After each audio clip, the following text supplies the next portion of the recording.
Bring me cheese.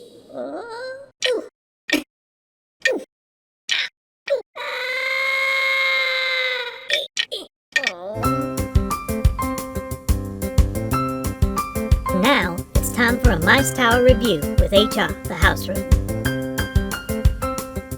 Every once in a while, a game comes along that rises so high above gaming mediocrity that we need to pause and revel in its glory. This time, that game is... Cut! Chip, that's your cue. I'm sorry, Uncle HR, but that cheese is so distracting. Stop ogling the cheese, Chip, and pay attention. But it looks so delicious. It's not for eats, Chip. Oh. D, edit this out. Let's start again. No problem, boss. MiceTower EP03, take 2. Folks, every once in a while a game comes along that rises so high above gaming mediocrity that we need to pause and revel in its glory. This time that game is... Mice. Let me show you how it's played, then I'll give you my thoughts on what makes this the pinnacle of gaming excellence.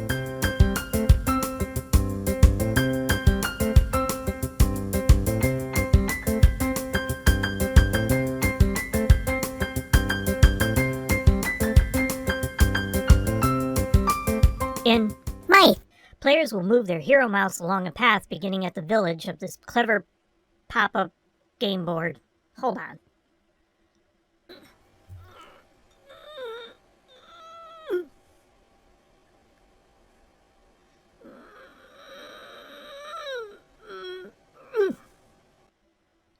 With the goal of reaching the castle, defeating the red dragon, and collecting the sacred golden cheese. Setup consists of placing the red dragon and sacred golden cheese at the end of the path,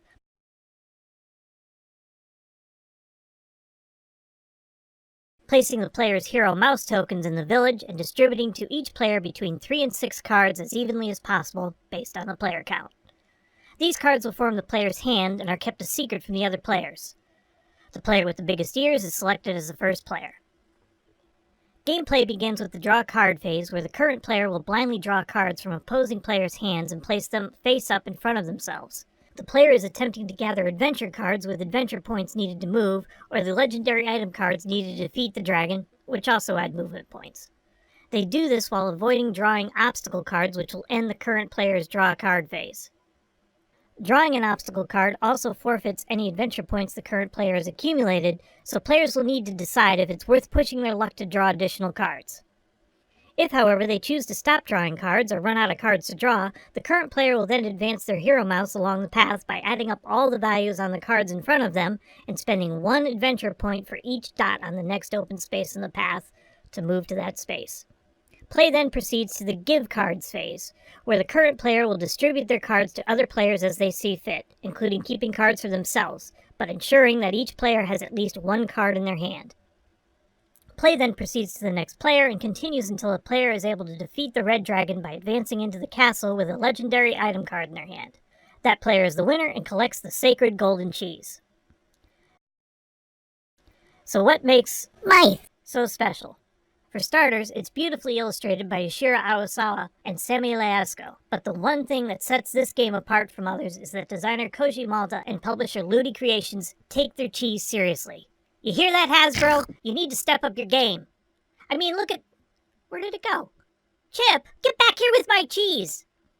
Thanks so much for watching this MiceTower video. For more MiceTower videos, please like, comment, and subscribe, and maybe we'll make more of these. I'm Jordan the Squirrel, and you've been watching the MiceTower. The MiceTower game storage is subsidized by Cold Stuff in a Fridge, where you can find cold games because we've run out of space on the gaming shelves. Cold stuff in a fridge.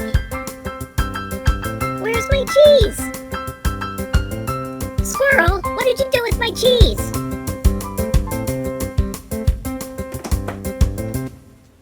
Squirrel, I need to borrow some laxative. Little backed up, HR? No, my idiot nephew ate my sacred cheese and I want it back.